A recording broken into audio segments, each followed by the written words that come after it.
El método Más Identidad para escaneamiento facial es un método que para nosotros fue el antes y después del poder traer recursos digitales para nuestros pacientes que tienen lamentablemente deformidad en el rostro producto a cáncer, accidentes o malformaciones congénitas. Y lleva el mismo nombre de nuestra organización sin fines de lucro, que nace de trabajos de investigación, de maestría y doctorado en nuestra universidad, y hemos conseguido articular como acceso a tratamientos para nuestros pacientes. Y es eso lo que quiero compartir con ustedes el día de hoy, porque independientemente de nosotros haber nacido objetivo en pacientes que tienen esta deformidad, no es excluyente y muy por el contrario, es muy útil para todas las áreas de la salud humana, y es por ello que hoy tenemos el privilegio de que este método está siendo usado en 11 países de 4 continentes diferentes. Entonces, para ello, quisiera contarles un poco sobre nuestro equipo de trabajo y hacerles unos comentarios sobre esta metodología propiamente y cómo pueden ustedes también aplicarla en su práctica clínica. Nosotros somos un equipo de cirujanos dentistas, entre los cuales estamos los rehabilitadores bucomaxilofaciales, que es una subespecialidad de la rehabilitación oral, pero que actúa en ámbito hospitalario y dedicado a los equipos médicos relacionados al cáncer, accidentes o malformaciones congénitas. Entre ellos, trabajamos con especialidades provenientes de la medicina humana, especialidades provenientes de la fonoaudiología, de la psicología, entre otras como están mencionadas en este texto. Entonces, el cirujano dentista tiene la oportunidad de poder congregarse y aportar a un equipo complejo en el abordaje de la mutilación facial gracias a el norte común, que es la calidad de vida del paciente. Hoy estamos relacionados con las universidades y organizaciones presentes. Nosotros estamos basados en la Universidad Paulista, nosotros como organización sin fines de lucro que viene trabajando desde hace años, específicamente 5, después de 36 años de carrera profesional de nuestros líderes, que son el profesor Joaquín Piras de Olivera y Luciano Dip. Cabe mencionar que nosotros venimos trabajando desde hace 14 años, yo me subo a este equipo desde los últimos 6, pero menciono 14 años de la Escuela Paulista de Medicina en el equipo de cabeza y cuello, y estamos relacionados con el Centro Tecnológico de la Información Renato Arca, el cual es un centro público aliado para las tecnologías en salud. Es así que por medio de la investigación que nace, en esta línea de investigación que nace en tecnología y ciencias de la salud de esta universidad, aliada con la Universidad de Illinois en Chicago, más el investigador Cícero Morales, tuvimos la oportunidad de perfeccionar, primero, crear el flujo y perfeccionar posteriormente el método. Nosotros como Universidad Paulista, si bien yo me formé en Perú, como cirujano dentista en Cayetano Heredia, formé también como especialista en rehabilitación oral, diplomado en implantología también, en la misma casa de estudios. Salí a Brasil, invitado por Luciano, para ir a la Universidad Paulista, donde él ya contaba con más de 30 años de investigación relacionada a la rehabilitación del paciente con cáncer.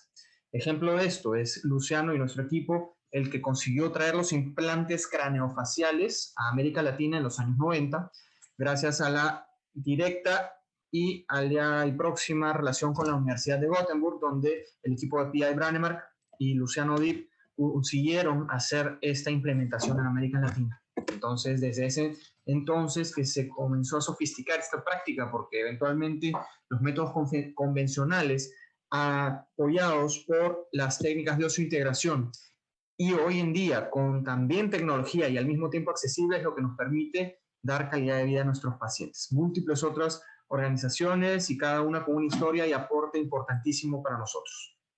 Encantadísimos de recibirlos en nuestra universidad en modos de maestría, doctorado o postdoctorado.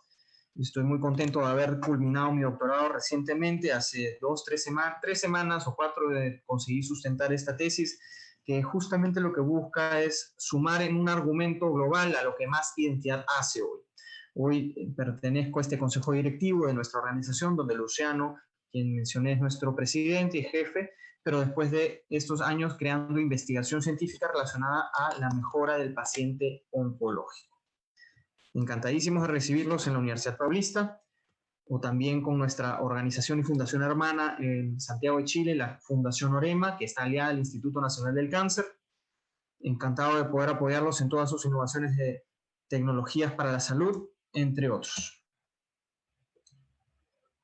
Este fue el motivo por el cual comenzamos con esta línea de investigación. Nuestros pacientes que poseen deformidad amplia, mutilación que es un sacrificio, un camino que el paciente tiene que recorrer y decidir por la vida y la muerte a expensas del sacrificio, una extensión amplia del rostro, incluyendo en ocasiones maxilares y otras anatomías del sistema estomatognático y rostro propiamente dicho, para salvaguardar la vida. Es una situación que no le deseo a nadie, pero que hoy en día, gracias a tecnologías, tenemos la oportunidad de poder hacer esta situación más llevadera para el paciente, por lo menos un poco más.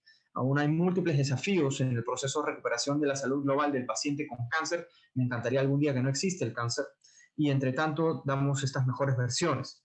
Y el método más identidad se basa en el escaneo facial del paciente por medio de recursos tecnológicos accesibles. Nosotros comenzamos con smartphones basados en el uso de software gratuito y también el uso de impresoras 3D.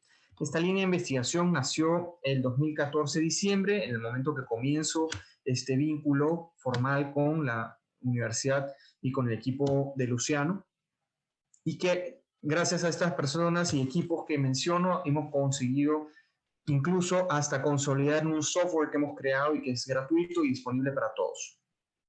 Nosotros como equipo de trabajo no nos preocupamos exclusivamente de cómo crear estos dispositivos protésicos, que tal vez en el ámbito intraoral pueda ser más común a lo que estamos habituados. Sin embargo, el ámbito extraoral, que también es campo del cirujano dentista, una vez que cursó su programa de perfeccionamiento y especialización en prótesis bucomaxilofacial, consigue realizar. Pero más allá del desafío técnico que está por detrás de estas rehabilitaciones, lo que nosotros como organización y como equipo integrado pensamos es en el ser humano que está por detrás de esta rehabilitación.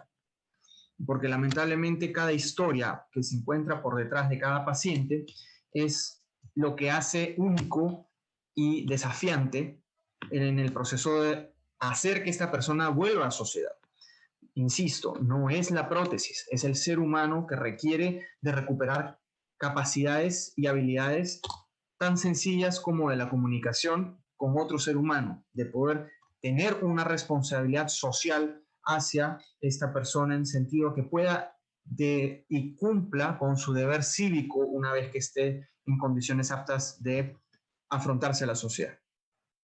Y es así que nos gusta expresar que este método hace que el escáner quepa en el bolsillo, porque justamente al utilizar teléfonos celulares, lo que conseguimos es diversificar el equipamiento y dar más un uso a este tipo de herramientas que hoy en día posiblemente subestimamos. Pero cuando uno entiende que los hardwares relacionados a este tipo de dispositivos en ocasiones tienen mejor capacidad que el de un escáner, quizás por el cual nos hacen pagar muchísimo dinero que esté o no justificada, necesita entenderse a la tecnología por detrás para saber si es que vale la pena o no. Entonces, partiendo de esa premisa, que no porque ya hay un producto que es vendido, cueste lo que cueste, significa que necesariamente uno tenga todos los recursos necesarios para reproducir en su objetivo. Es así que sabemos tanto de tecnología, nosotros como cirujanos dentistas, como gremio, sabemos tan poco sobre las tecnologías como si yo en este momento les preguntara, y recién existieran las cerámicas, época en la que en algún momento la historia de la odontología existió, y se comente, no, pero todas las cerámicas son iguales, ¿no? O todo el sistema de adhesión, todo es lo mismo, lo cual ampliamente sabemos que no. Entonces, no podemos asumir que todo sistema tecnológico es igual, y por ende queda en evidencia con este argumento que no estamos siendo formados en tecnología. Y eso es lo que esta conferencia espero que ayude a inspirar para que, así como especificamos tanto la formación en materiales, en biomateriales, en diferentes técnicas, dediquemos a nuestras currículas académicas la enseñanza sobre la tecnología, que hoy no solamente condiciona nuestros resultados finales y procesos de rehabilitación o de abordaje con paciente, incluso desde la etapa diagnóstica, sino que hay una relación directa en nuestros modelos de negocio como consulta basada en la inversión tecnológica que realizamos. Entonces, ¿cómo puedo yo invertir un dinero que es significativo en un sistema tecnológico si es que no domino lo que existe por detrás? Entonces, así es que comienza esta intención de despertar en ustedes este interés por ir detrás de las tecnologías que usamos en los diferentes sistemas o ámbitos de atención odontológica. Tomando un ejemplo de lo que nosotros como rehabilitadores bucomaxilofaciales tenemos, es que las tecnologías vienen contribuyendo por lo menos hace 2 décadas de manera práctica en determinados centros que tenían esa oportunidad de tener holgura en presupuesto y aplicación directa. Y estas tecnologías que hoy disfrutamos, el hecho de utilizar tomografías, hacer uso de escaneo intraoral, y ahora con esta presentación que ojalá sea de las primeras que puedan ver, porque voy a tratar de transferir elementos básicos y nociones para ustedes de poder analizar e interpretar mejor los modelos tridimensionales que vean sobre el rostro. Entiendan que son archivos digitales que pueden ser completamente superpuestos y alineados basados en los protocolos clínicos para poder hacer una planificación, ¿por qué no?, más completa y así más precisa. Entonces, como primer concepto de tecnologías tridimensionales, tenemos que transmitir que hay flujos de trabajo. El flujo de trabajo genérico para la mayor cantidad de nuestras intervenciones con paciente partirán de una adquisición de imagen. Adquisición de imagen que puede ser la tomografía, que puede ser el escaneo intraoral, que puede ser el escaneo extraoral. Pero finalmente este es el proceso en el cual adquirimos imagen y no es que la adquisición ya me esté dando la planificación. Yo debo proceder con la etapa 2, donde tendré la oportunidad de hacer, aquí descrito como modelado 3D, pero entiéndase como la planificación digital, donde con estos archivos tridimensionales tendré la oportunidad de hacer lo que necesite hacer en función del objetivo que tenga. Por ejemplo, diseñar una guía quirúrgica, ¿correcto?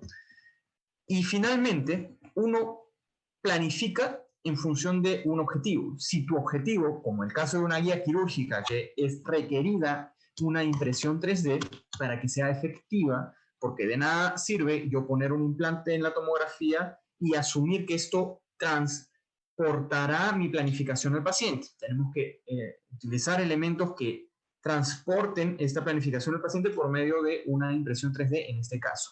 Yo puedo poner un implante digitalmente en la tomografía solo para tener una noción de si va a entrar o no y después hacer una intervención analógica. Correcto, yo lo puedo hacer sin problema y si se tiene la experiencia y confianza. Sin embargo, cuando, tomando solo el ejemplo de guías quirúrgicas, si usan o no guías, eso no es el punto de discusión en este momento, sino el hecho de entender que cuando necesito materializar una planificación, requiero de la etapa 3, que es la posterior de fabricación digital. Y menciono fabricación digital de manera genérica porque esta engloba las dos grandes tecnologías de manufactura, sea por adición, que es la manufactura aditiva o impresión 3D, o sea por sustracción, que es, por ejemplo, el mecanismo coloquialmente llamado CAD/CAM, donde yo puedo fresar un bloque o una materia prima para que tenga la forma que necesito. Sea cual sea, ambos son fabricación digital y por propiedad técnica sugiero que comiencen a referirse no genéricamente CAD/CAM porque el término CAD/CAM proviene de la industria de las ingenierías y abarcan hoy en día coloquios y nombres que están cambiando. Entonces, sugiero que si quieren ser más genéricos, utilicen el término fabricación digital. Sí, en ocasiones usamos flujos CAD/CAM, pero no necesariamente. El CAD/CAM está cambiando en su definición y sugiero que seamos precisos y busquemos un poquito más en estos tipos de definiciones. Múltiples protocolos existen, ¿en qué sentido? No que me vaya a saltar etapas, porque no hay cómo. No hay cómo saltarme una etapa y que después de que me tomé la tomografía, automáticamente me aparezca una guía. porque siempre va a haber una etapa 2, por más que algunos softwares simplifiquen nuestro actuar o nuestra decisión, pero sí necesitamos entender que podemos tener varios flujos o varios tipos de hardware y software en cada uno de estos. O sea, yo puedo hacer la guía quirúrgica, o sea, planificar la guía quirúrgica por medio de múltiples softwares. O sea, si yo estoy más afín a un tipo, si ya tengo la suscripción de este otro, o si tengo acceso por algún lado a el tercero, es que múltiples protocolos existen y formas de ejecutar la planificación podemos hacer. Pero lo importante es que si uno está habituado en una secuencia lógica de herramientas, no significa que uno esté entendiendo qué tecnología existe por detrás. Y eso fue algo interesantísimo para nosotros cuando hoy les puedo decir que tenemos un software. Hemos conseguido crear software a partir de programación, a partir de desarrollo, a partir de traer la experiencia clínica y lo que necesitamos simplificar al mundo y recurso tecnológico, gracias a una secuencia de investigaciones previas y no porque simplemente se contrata a un programador, no, por el contrario, sino porque sabiendo qué es lo que se necesita y entendiendo la tecnología con la que se produce, se puede entender que el camino era más sencillo de lo que nosotros imaginábamos. Entonces, lo que busco con estos mensajes es democratizar el acceso a la tecnología. Y el acceso parte por el conocimiento. Entrando en el tema que nos compete hoy, que es el escaneo facial profesional, curiosamente la RAE define escaneo y no escaneamiento. Por mucho tiempo yo también incluso mencionaba la palabra escaneamiento, porque del portugués escaneamiento es fácil caer en que escaneamiento existe, pero por ahora la RAE define el acto como escaneo. Entonces, estas técnicas de escaneo, producto de la adquisición de imagen de superficies 3D, y cuando digo superficies, me refiero a la región externa. ¿Okay? Existen estas 5 principales. Menciono primero tomografía y resonancia porque son dos tecnologías que existen hace suficiente tiempo como para que nosotros las hayamos venido explorando de manera rutinaria en nuestra práctica. Tal vez la resonancia no tan rutinaria, pero sí hábil para cualquier diagnóstico de tejidos blandos, estructuras internas. Sin embargo, al igual que la tomografía, salvo que ambas traen también en su información por el mecanismo que usan, tomografía, radiación ionizante y resonancia magnética por medio de los iones de hidrógeno y resonadores magnéticos, traen toda la información, tanto de las estructuras internas por lo que nosotros buscamos, es el examen, cuanto de la superficie del rostro. ¿Ok? Entonces tú segmentar ambas imágenes y separar que quede solo la parte externa. Y las menciono porque es tecnología que tenemos al alcance y probablemente en nuestros archivos. Sin embargo, no vamos a indicar ninguna de las dos en objetivo de crear un escaneo facial. ¿Okay? No tenemos ni la necesidad ni deberíamos indicar o prescribir una tomografía o resonancia con el objetivo de hacer un escaneo exclusivamente, sino que si ya lo tenemos, podemos proceder a hacer aprovechar estas tecnologías. Entonces, en ese sentido, es que tenemos estas dos tecnologías y recientemente estas tomografías de tipo cone beam tienen algunos este recurso óptico adicional. Y voy a volver a eso en breve. ¿Okay? Parto a las otras 3 tecnologías que son más rutinarias, como escáneres que son de determinado tamaño, para poder hacer el escaneo propiamente sin necesidad de hacer radiación, sino que estos son entre estas tecnologías: luz estructurada, láser y fotogrametría. La luz estructurada es quizás el nombre más raro, pero al mismo tiempo el más común, porque es la misma tecnología que utilizan los escáneres intraorales. Utilizan luz estructurada. Y lo reconocerán porque cuando tengan la oportunidad, si ya no están frente a un escáner intraoral en su habitual, verán que hay una luz que se emite, pero lo que no se ve es que esta luz se emite en simultáneo que se toman fotos. O sea, es un recurso óptico. Es un recurso óptico que de hecho es activo y sin contacto, porque no escanea por otro mecanismo que no sea tomar fotos, pero estas fotos están registrando este patrón de luz que se emite.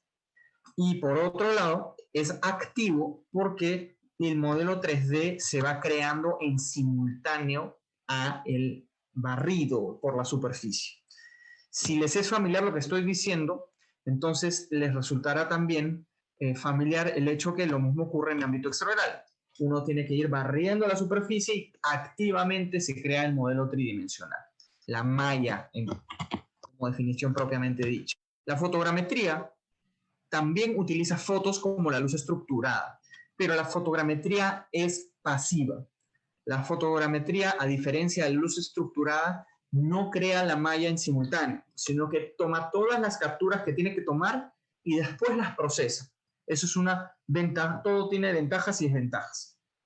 Podemos hablar más de ello si hubiera preguntas relacionadas. Pero entiendan que las fotogrametrías tienen dos tipos de métodos. Uno donde las fotos se toman en simultáneo, como por ejemplo aquí arriba a la izquierda, vemos múltiples cámaras que están adaptadas en una especie de arco y este arco captura las fotos y lo va a hacer de manera simultánea, tan rápido como ustedes tomarían una foto. Tomas una foto que está sometida a los parámetros de captura de foto convencional, o sea que hay un tiempo de exposición, hay una sensibilidad del sensor, hay un diámetro de diafragma y todo esto termina resultando en una imagen que es captada y procesada en un software para que a partir de estas múltiples imágenes se construya un modelo tridimensional. Cabe mencionar que esta tecnología es mucho más común de la que ustedes creen. Es una de las tecnologías que utiliza en los videojuegos o en la industria del cine para crear estos rostros 3D. Si no entendíamos cómo, ahora saben que es tecnologías como luz estructurada y fotogrametría las que permiten que estos personajes virtuales sean creados a partir, con parámetros muy realistas. No es alguien que está esculpiendo la nariz del jugador de fútbol en el juego de FIFA.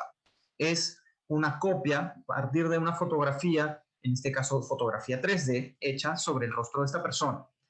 Y además se le pueden poner sensores y captar movimientos que nos van a servir en nuestro tratamiento odontológico. Y acuérdense de esto porque tendremos no solo la chance de hacerlo rutinariamente, sino poder simular los movimientos del paciente de manera funcional para nuestros tratamientos en no mucho tiempo.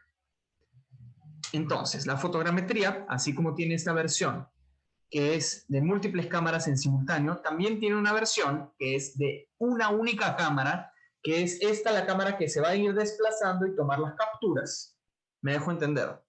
Donde la estereofotogrametría ya tiene todo el árbol de cámaras que toma la foto, mientras que la fotogrametría monoscópica usa una única cámara y es la cámara la que se tiene que desplazar, o sea, el sujeto que porta la cámara, a menos que tengas un dron que tome las fotos por ti, y pueda estar haciendo esa captura de fotos. Entendiéndose ese concepto, es que aquí ya hay principios de adquisición de imagen diferentes. Y vuelvo a la tomografía con recurso óptico, porque algunos sistemas de tomografía, por mencionar Planmeca, tiene Proface, que te puede dar esta opción de sacarte el 3D a color del rostro de fuera, y es porque le agregan un recurso óptico, que no tiene mucha precisión por ahora, pero tendrían todas las de ganar si es que se dedican a mejorar esos algoritmos, pero el mercado no lo está demandando y por eso no están obteniendo. Y yo con mi celular estoy haciendo mejores modelos 3D que cualquiera de estos otros aparatos. Eso es lo que les quiero mostrar hoy. Un ejemplo de estereofotogrametría, donde múltiples cámaras se encuentran anexas a un árbol de cámaras, se le llama Scan Ridge, y todas toman la foto en simultáneo. Y aquí vemos un sistema de luz estructurada que va activamente creando el modelo 3D y va barriendo al rostro. Entonces ahí tú ves el ejemplo de ambas tecnologías que pueden crear ese modelo 3D de este personaje medianamente conocido y finalmente fabricar en 3D un busto que preserve la anatomía de uno de estos expresidentes de Estados Unidos. Estas tecnologías son muy complejas, pero hoy en día están mucho más simples en términos de procesamiento matemático y fáciles para el usuario. Entonces, es la era en la que tenemos todo para usarlas y explotarlas. Sin embargo, imaginen ese contexto donde la inversión de la infraestructura, porque quiero poner el video otra vez y ahora piensen lo siguiente. ¿Cuántas consultas o clínicas o centros o universidades pueden disponer toda esta infraestructura solo para el proceso de adquisición de imagen? Quizás no todas tengan la misma prioridad. No hablo solo de presupuesto, que es considerable, sino de destinar área dedicada o este tipo de escáneres que son de precisión industrial y que permiten proceder, pero con no menos de una inversión de las versiones más sencillas. Las que ellos tenían en mano cuestan $40,000 cada una, cosa que para el propósito de solo tomar una foto quizás no tiene un modelo de negocio rentable de la ontología para beneficiarse de las mismas y por ende no han sido ampliamente difundidas. Existen en PubMed una serie de publicaciones que aprovechan estas tecnologías y lo van a encontrar si es que utilizan los términos correctos en áreas como la ortodoncia para análisis facial, en áreas como la cirugía maxilofacial para planificar modificación extensas de rostros, pero lo que busco contar hoy es que con su celular van a poder hacer incluso mejores modelos 3D que esos. Aquí hay un ejemplo de un escaneo con luz estructurada que hicimos para un congreso hace unos años y vemos cómo el escáner tiene que barrer por la superficie, emitiendo una luz y activamente crea un modelo. Que sea más caro no significa que va a darte un mejor resultado. Eso, regla de oro número 1. ¿Cómo podemos aplicar este tipo en la práctica, en el habitual de nuestro quehacer? Si yo muestro dos rostros y trato de hacer una evaluación objetiva sobre los cambios en el volumen de este rostro, no tenemos parámetro alguno, al menos no con la simple vista. Podemos sí notar que existe algún tipo de modificación de este perfil en estas regiones, infraorbitaria y geniana. De hecho, esto es fotos de un artículo que estudia rellenos faciales. En este caso es un aumento de un procedimiento de la cirugía plástica que agrega grasa del propio paciente, pero un recurso tecnológico permite cuantificar esto. Ahora, yo no me dedico a esta área, entonces, Rodrigo, ¿cómo me dedico? ¿Cómo puedo yo tomar provecho? Qué bonito se ve, pero, en fin, ¿no? Porque aquí hay una serie de cálculos y volúmenes y milímetros cúbicos que incluso yo puedo planificar, pero yo no soy maxilo, yo no soy médico cirujano plástico, yo no hago estas cosas. ¿Cómo me puede servir? Mucho más de lo que ustedes creen. Porque los estudios en ortodoncia desde hace años vienen tratando de mostrar su utilidad en términos de análisis facial. Vean que las medidas lineares, y encontrarán como conclusión de estas publicaciones que cuando el mecanismo de escaneo es apropiado, conseguirán ser copia del paciente para hacer los análisis y medidas que se necesiten. Acostumbramos hasta ahora nuestras clasificaciones y nuestro quehacer a las medidas lineares. Y a las medidas lineares son necesarias para muchas de nuestras clasificaciones. Sin embargo, con tecnologías tridimensionales tenemos la oportunidad de poder conocer una dimensión más y salir de solo las medidas lineares y empezar a entender el volumen de las superficies de nuestros pacientes.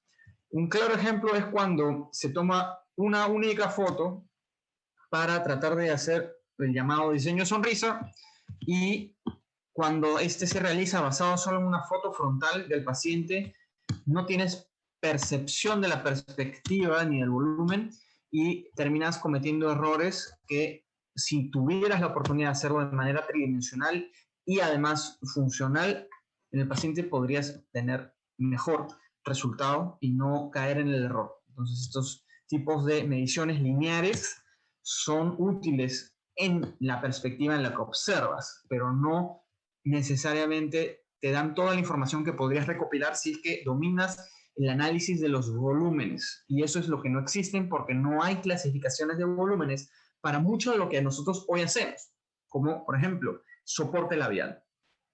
Por ejemplo, determinación de la dimensión vertical. Imaginen, el único artículo que he publicado hasta la fecha es uno del 2015 que usa una tecnología láser. Vean cómo es el láser y cómo se ve el modelo para poder escanear pacientes con y sin prótesis total, prótesis que recién fueron instaladas, y midieron estos puntos antropométricos y tomaron conclusiones a partir de medidas lineares. Muy importante e interesante. Sin embargo, se desaprovecha toda la información volumétrica que ya podrían tener. Pero eso este artículo para mí es muy importante porque sienta una base y al mismo tiempo porque muestra en evidencia, coloca en evidencia que el gremio no está aprovechando al máximo las tecnologías tridimensionales que tenemos a nuestro favor.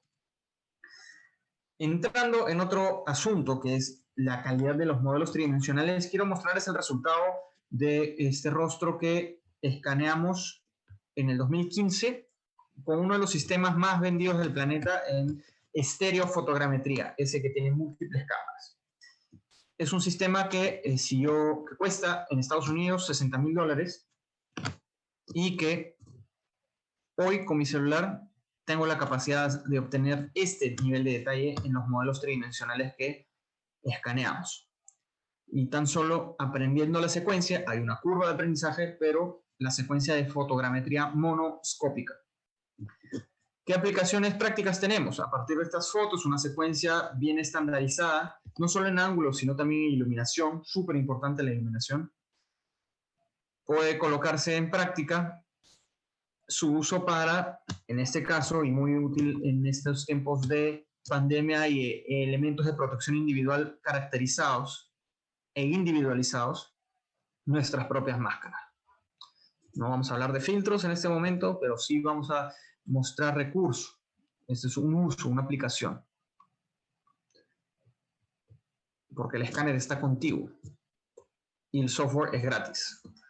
Estamos hablando de el acceso a la tecnología gracias a no solo no pagar por este tipo, porque lógico el celular no se lo vas a cobrar al paciente y eso es un insumo tuyo, una herramienta tuya, sino darle provecho al mismo y utilizar software que es disponible, gratuito y que está a disposición de todos. En 2016 publiqué este artículo con nuestro equipo de trabajo, donde fue el primer artículo en PubMed que utilizó un smartphone para poder hacer la adquisición de imagen 3D.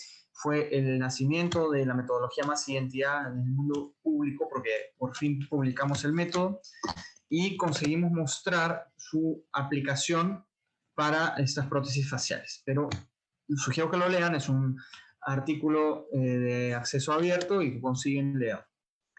¿Qué es lo que conseguimos hacer? Escaneo facial de estos pacientes, modelado 3D a partir del lado que estaba sano, espejando y adaptando, y después imprimiendo en 3D los prototipos que nos permitían después manualmente finalizar las prótesis. Este fue el método que publicamos en ese entonces, y aquí una comparación de algunas de las calidades de modelos 3D que están siendo comparadas subjetivamente entre los métodos. Por ejemplo, esta es una oreja que ha sido escaneada con un sistema de luz estructurada que cuesta $20,000, mostrando una reproducción fidedigna de una estructura del pabellón auricular. Y aquí un ejemplo de también una oreja, pero escaneado por medio de fotogrametría monoscópica. Fotos en múltiples ángulos que permiten crear después, por medio del software, el modelo tridimensional. Algunos pacientes que hemos rehabilitado basados en la metodología más identidad, pacientes peruanos de hecho, por medio de esta práctica de la rehabilitación buco-maxilofacial, pacientes que tenemos la oportunidad de beneficiar con tecnología y recursos accesibles, gracias a nuestra organización sin fines de lucro que abrió puertas en Perú durante COVID. Abrió puertas, digo, en sentido jurídicamente, que estamos en todos los procesos de gestión, pero que al mismo tiempo comparte la tecnología e investigaciones que hemos conseguido desarrollar. Porque los modelos tridimensionales tienen que ser evaluados no por qué tan bonitos se ven con el color encima, y eso es una variable importantísima. Porque una cosa es el color que te maquilla, es el papel de regalo que envuelve el modelo 3D, es ese color que de hecho se llama mapa de textura, se llama en inglés UV de ultravioleta map, el UV map, que es el que está alrededor del modelo 3D, y otra cosa es el modelo 3D que imprimirías. o sea, el que tiene la geometría propiamente, la forma de lo que has escaneado. Es muy fácil engañar el modelo si lo ves con color, porque no tienes la capacidad de ver propiamente si es que las formas son fidedignas. Pero vean cómo algunos de los resultados consiguen mostrar detalles. En este caso estamos viendo el polo de una persona. El software que estamos utilizando es Ortogon Blender, que es programado y desarrollado por Cícero Moraes gracias a una serie de especialistas que estamos alrededor de él. Y dentro de Ortogon Blender está programado el Plus ID on Blender, que es Plus ID por más identidad on Blender. Entonces tenemos como más identidad también un software creado en colaboración con Cícero y que nos permite aquello. Consideraciones importantes por concepto ahora para que las vean superficialmente, pero tenemos mucho que conversar y perfeccionar en un entrenamiento para que puedan hacerlo. Igual tenemos varios videos donde podrían ir practicando, literatura publicada para que puedan ir leyendo, pero consideren lo siguiente. 5 cosas muy importantes que tienen que entender. La luz, no la subestimemos. Tiene que ser natural e indirecta. No usamos flash, no utilizamos cada foto con flash en la cámara por la razón que cada patrón de luz se cambia cuando usas un flash. O sea, tú tomas un flash en un sentido y esa forma de iluminar es única e irrepetible, porque las condiciones del ambiente, la posición del paciente y las sombras van en lugares diferentes. Entonces tiene que ser luz natural directa o puede ser también una luz artificial como esta, de manera controlada a partir de los parámetros ópticos como 6500 Kelvin, que tenga no menos de 1000 lux en el área donde se va a ser escaneado. Para eso utilizamos algunos sensores, como el que todo celular tiene, que es el de luxómetro, que es lo que mide la iluminancia. Y aquí puedo yo entender cuánta luz está llegando aquí. No lo que yo veo, si está claro o no, porque mis ojos se dilatan y consiguen ver más claro, pero sí lo que físicamente está llegando aquí con lux, como luxómetro. Por ejemplo, aquí están llegando 100 lux. Y si yo volteo mi celular hacia el techo donde hay otro foco, se fue a 200 lux. Y se lo apunto hacia la ventana, estoy en casi 1000 lux, solo de cambiar la orientación. Entonces, la física es impresionante y aún mejor nuestra capacidad adaptativa. Segundo, medidas precisas. Nosotros tenemos que recalibrar este modelo, tenemos que calibrar este modelo a partir de las imágenes y tenemos que entender medidas puntuales, por ejemplo, 2 puntos en la frente, saber exactamente cuánto miden y usar caliper digital de 2 decimales es necesario. Hemos probado todo tipo de cámara y todo tipo de configuración de la misma, todo tipo de archivo, y lo que es más práctico en todo sentido es que se use la cámara en automático. Foto de cámara de celular en modo automático, sin filtros, sin estos modos live, si es que utilizan iPhone. Yo no soy usuario de iPhone, pero existen diversos teléfonos, unos que ponen más filtros que otros. Pongan la foto más natural posible. Guárdenla en JPG, porque si bien el RAW ayuda de manera de investigación, etcétera, en el aspecto de fotogrametría monoscópica, bajo el protocolo que usamos, es para que lo puedan definir a partir de fotos en automático y con JPG, para que no tengan complicaciones.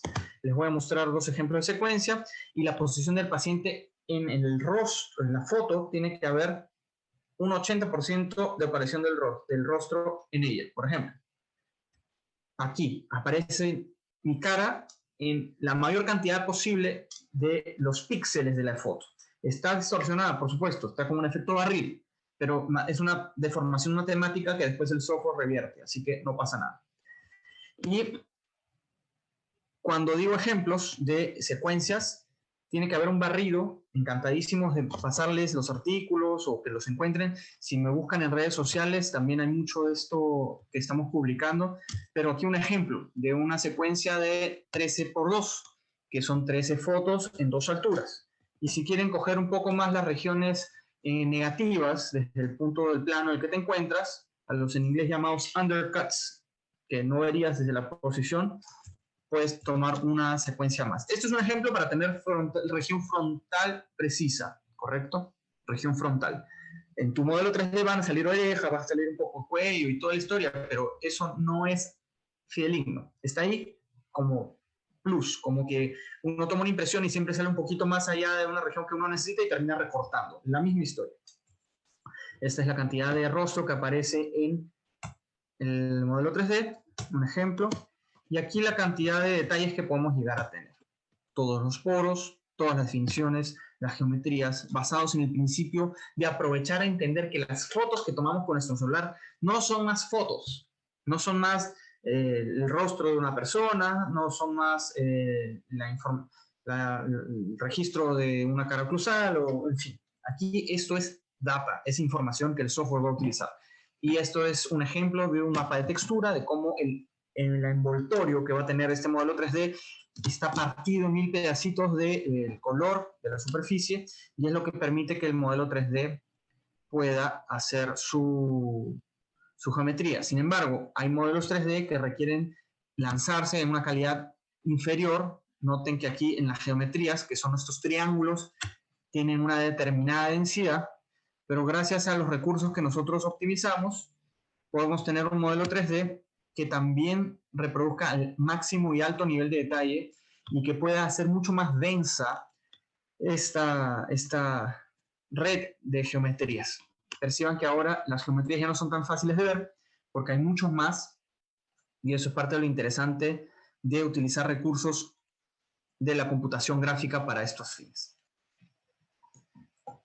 Un ejemplo de la aproximación, un ejemplo de la calidad de detalles que una foto de un teléfono celular puede conseguir, un ejemplo de un modelo tridimensional de una persona con precisión en la región frontal. Vean que siempre hay excesos, pared, pero todo esto lo pueden hacer con su celular, con software gratuito. Encantadísimo de que lo aprendan, porque este es un método gratuito, es un método que utiliza recursos como software no solo gratuito, sino código abierto, teléfonos celulares, y si les interesa lo pueden imprimir. Esto lo pueden utilizar acoplado a una tomografía para sus planificaciones, como viene justificado y argumentado en la presentación. Así que encantadísimo de que nos puedan seguir en cualquiera de los medios.